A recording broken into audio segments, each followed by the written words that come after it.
Knives are cool. And axes too.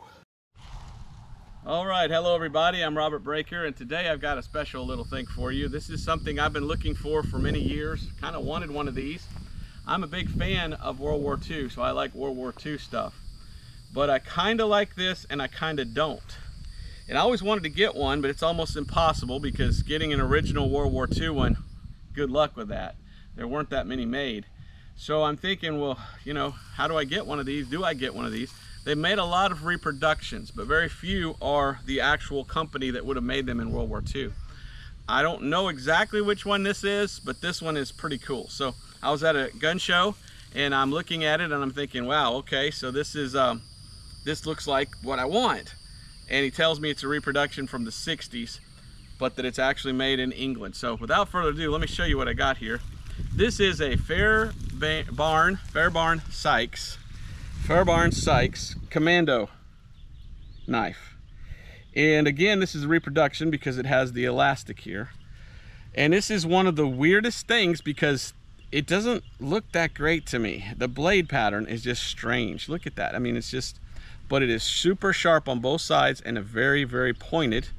And this was made for the Commandos. And so the British Commandos in World War II would have had these, and they were taught to use them to slice. They were long to go into the rib cage to kill someone, and a lot of times come straight in through the clavicle to kill someone. So there's many different ways to kill somebody with this knife. Now, it would have originally not had this, I don't think. But the cool thing about this knife is that this is a completely weighted handle. So you put this in your hand, you would think the blade, it's gonna go like this because the blade's heavier. That's actually a super, super thin blade. And then they weighted this, so there's no way you're gonna drop this. And I don't know if you can see, but we have proof marks here, a lot of them. And then not on the top, but on the bottom, we have 2 more proof marks, as well as, and I can't read that, I think it says, oh, it's upside down, Sheffield, England. So it is literally made in England where the originals would have been made. And you've got this pommel here that's a skull cracker, I guess. So let's take it over to the table. Let me read you some stuff about this real quick. And I wanted to talk about it. Fairbairn Sykes fighting knife. I printed up all the information here. Fairbairn Sykes fighting knife is a double-edged fighting knife resembling a dagger or a poignard. P-O-I-G-N-A-R-D. I don't even know how to say that. Guys, I got a poignard for you today with a foil grip. Developed by William Ewart Fairbairn and Eric Anthony Sykes in Shanghai, based on ideas that the two men had while serving in the Shanghai Municipal Police in China before World War II. So they had the idea of making this before World War II. And they basically made probably one of the thinnest, longest, sharpest daggers that I've ever seen with a weighted handle. This is a killing machine. The FS fighting knife for Fairbairn Sykes was made famous during World War II when it was issued to British Commandos. It was also issued to the airborne forces, the SAS, and many other units, especially for the Normandy landings in June of 1944. With its acutely tapered, sharply pointed blade, oh, that's sharp, it really is.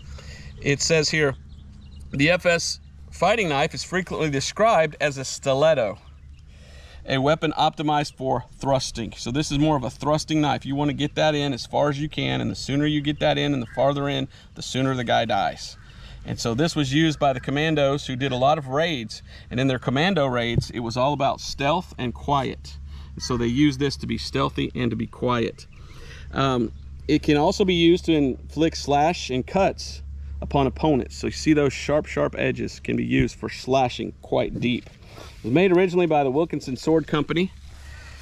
It has a minor pommel and grip design and different variations of the grip design. This one is very nice. It feels great in my hand. I'm not losing that with the weighted handle, and I like that design. It reminds me of the Swiss bayonet that I can't wait to do a video on one day. But one of the things it says here that I thought was interesting is it is strongly associated with the British Commandos and the U.S. Office of Strategic Services, the OSS, which today is the CIA. Interesting. That's where it came from, the OSS. And Marine Raiders, among other special forces clandestine raiding units, it features the insignia of the British 3 Commando Brigade, the Belgian Commandos, the Dutch Commando Corps founded in the UK during World War II, the Australian 1st Commando and 2nd Commando Regiments, and the United States Army Rangers. There's a movie called The Devil's Brigade, and in that movie it's how the British Commandos come to train the Army Rangers and how they came into existence, and this is what they chose as their knife. So I like this knife. I kind of was on the fence about it because for a long time I just thought it looked horrible. I don't like the look of the thing, but I do like the sharpness, I do like the length, I do like the point. So I thought, man, I wouldn't mind having one of those. Again, if you want one from World War II, you're looking at a lot of money, probably thousands of dollars. I think I paid 80 bucks for this, and it's a brand new 1960s replica, and I was ecstatic to get it for that price because it's in mint shape, mint condition. Just got a little bit of green on the brass, but everything else, everything is in great shape. We've got metal here, we've got leather. Not crazy about the elastic because elastic will pull out too easily, and if you're carrying this thing, it's kind of hard to pull that back and get it every time. But it is an amazing knife, and the history of it is amazing as well. I just love the history. It says here the first batch of 50 were produced in January 1941 by Wilkinson Sword, and they did make more. 1,500 knives of this first pattern were ordered in November of 1940. Another 38,000 of the second pattern followed. So there's really less than 40,000 of the original, it looks like, from World War II, unless they did others after that, and it doesn't tell me.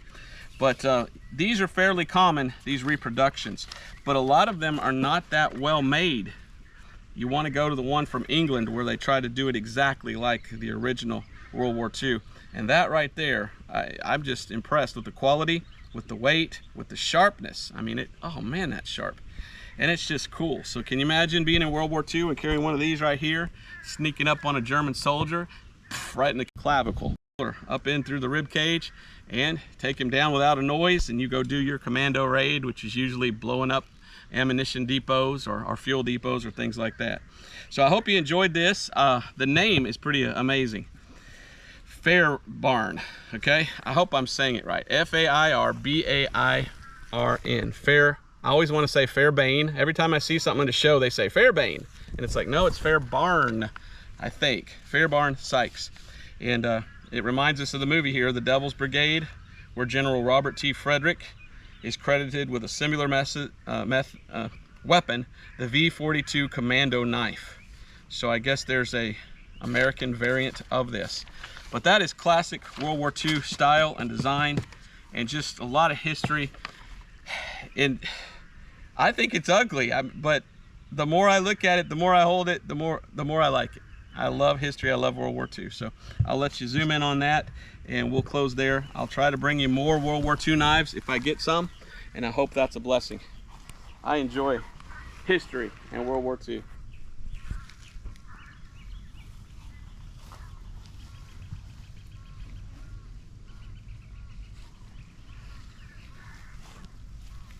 And close. Knives are cool, and axes too.